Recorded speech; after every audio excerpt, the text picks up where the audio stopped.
if reposted.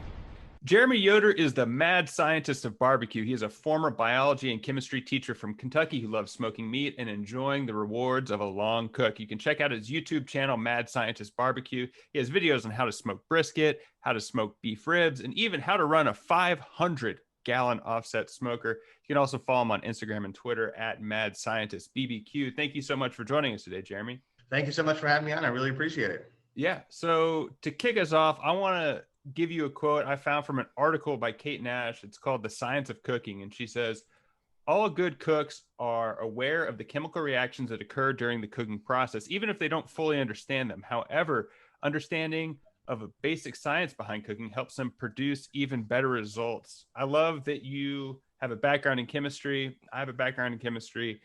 How does this apply to you and your cooking? Right. So I agree with the quote completely. Now, you don't have to understand all the organic chemistry that happens when you sear a steak, but you have to know that you want to build that flavor on the outside by searing. And so, people have been cooking forever and they didn't know all of the probably, I don't know, thousands and thousands of chemical reactions that are going on, but they had to have a basic understanding of the process that's required to create good flavor. So you don't need to be a chemist to make great food, but understanding the science behind what's taking place gives you kind of more tools in your tool belt to handle whatever situation arises.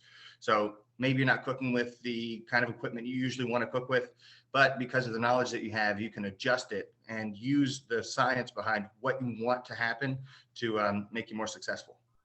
So you were a biology and chemistry teacher before you made the jump to become a big-time YouTube star. Why? How did that process go for you?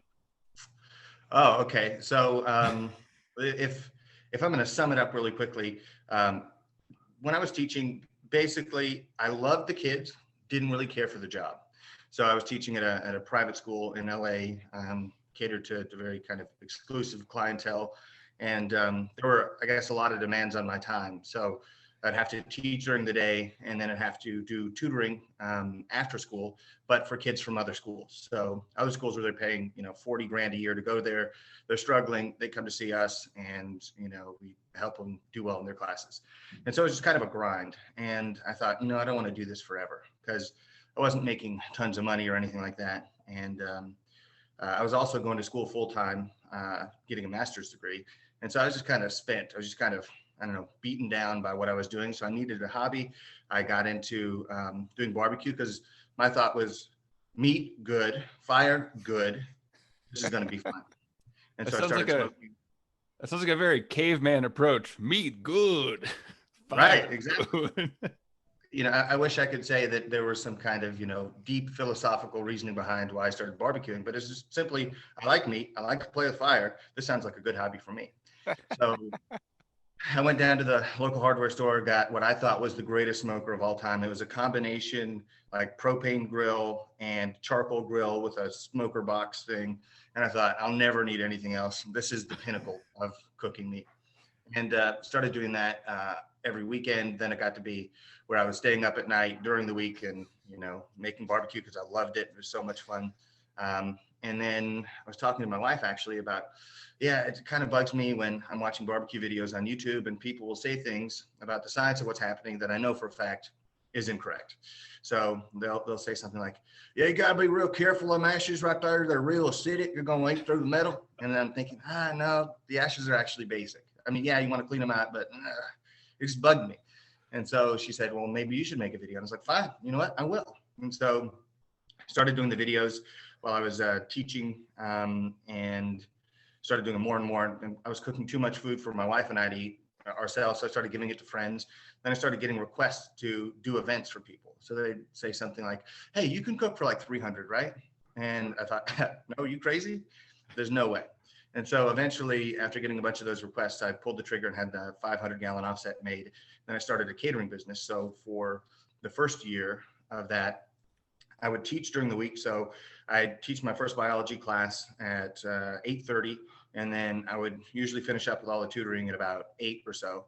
And then on a Friday, I would leave, and then I would go cook overnight, do an event on Saturday, cook overnight again, do another event the next day, and then come back, sleep really hard, and start the whole process again on Monday. So I did that for a year. Then I quit teaching. and then just did the catering stuff full time. And then I was actually doing so much of that that made it difficult to do the YouTube.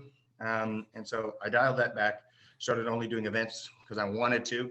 And yeah, so now I have, well, kind of put the brakes on the catering because of the current pandemic, and just focusing more on creating the content and pursuing other kind of opportunities with barbecue. That's awesome. So I guess you just mentioned the pandemic, and I'm curious what you've seen with your YouTube channel or people's interest in slow cooking and smoking, because I know everyone knows the sourdough craze hit, but are you getting more engagement during the pandemic because people are cooking at home? Yeah, I think I am actually. So I get a bunch of emails, but I've noticed more and more people will say things like, I just started barbecuing in March of 2020. So blah, blah, blah, blah. Can you give me advice on what smoker to get? Or how do I do this? Or do I need to inject a brisket? Or they'll say, I'm going to try to cook my first brisket. So I've noticed that I think more people are getting into it because it's something that you can do to occupy your mind. That's why I started, actually. You can occupy your mind and then have a great meal at the end of it. And you don't have to go anywhere to do it. Yeah. You know, my sort of love language when I have people over for dinner, when we used to do that in the old days, is like food takes a long time, right? I mean, I like to think about the menu weeks before, then I like to buy a cut of meat, then I like to marinate it, then I like to kind of slow cook it. This idea, which I think is naturally into what you do, because A, you're a hunter, so you probably kill some of the food that you actually cook. It's the process that I think Americans have gotten away about loving someone by cooking for them that takes a long time, other than just buying something off the shelf at a store. Right. Yeah. No, I agree with that. So the other thing that I think people don't realize is that when you invest all that time and energy and effort into doing it, when it pays off at the end, it's a much bigger payoff than just, oh, I ordered this from Costco and I put it in the oven and then boom, mac and cheese, you know? So I think that provides a lot that you're missing out on, you know, like genuine enjoyment.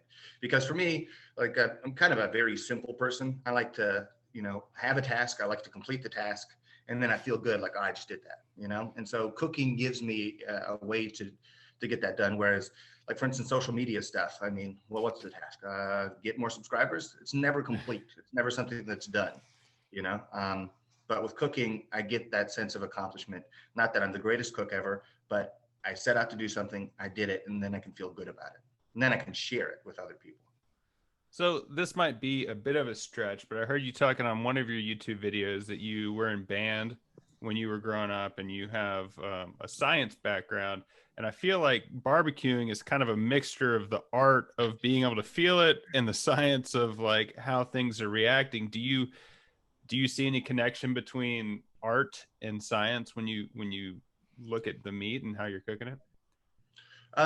Yeah, I think you could make that case. Now, I don't want to try to make it too highbrow or anything, Right. but there's certain scientific principles that you have to apply when you're cooking, right? Having the correct or a reasonable temperature.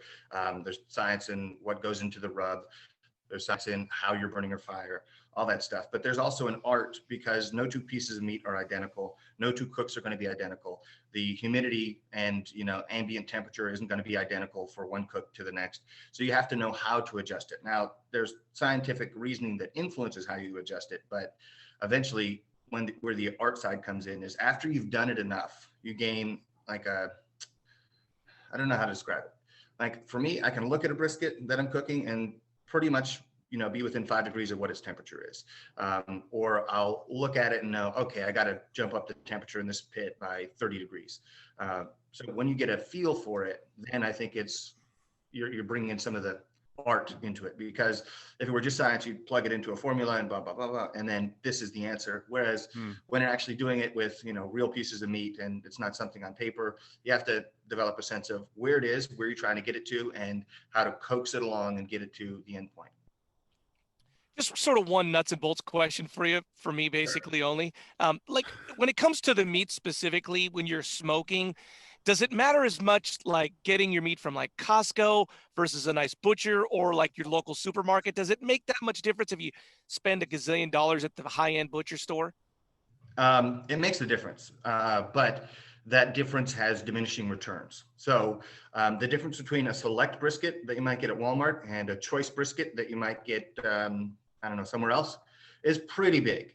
And then, well, it's really big.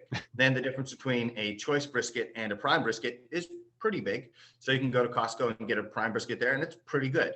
Now you could spend 4 times as much and get a Wagyu brisket, but is it going to be that much better than prime? It might be 1% better than prime. I'm not going to get the Wagyu biscuit until I'm a big time YouTube star. So when I get there, then I'm going to. Right. Fair enough. But you can get good quality meat, and it makes a big difference.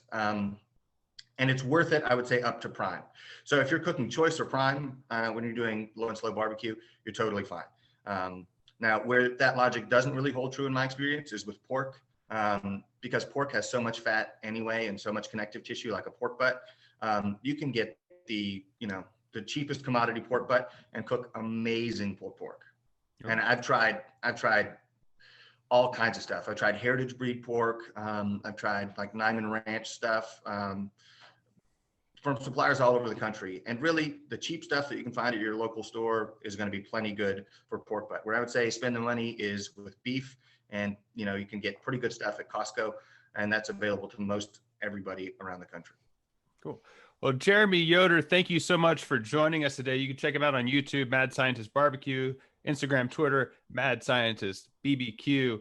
I'm Andrew Keller for Jeremy and Larry saying thank you for stopping by.